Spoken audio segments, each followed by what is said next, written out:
Hello everyone, we have given 2 times 8 equal 4, 4 times 9 equals 6, 8 times 8 equal 8 and 4 times 25 equal what?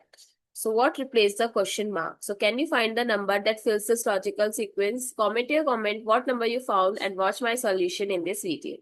So if you haven't subscribed to the channel yet, I ask you to subscribe it and hit the notification bell because here on the channel we daily uploaded free videos that train your mind in logical reasoning as well as basic to advanced math.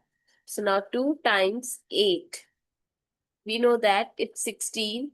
And if I'll do the square root of 16, I get positive and negative 4, but here positive.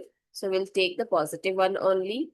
Similarly, 4 times 9 is 36 and square root of 36 is 6.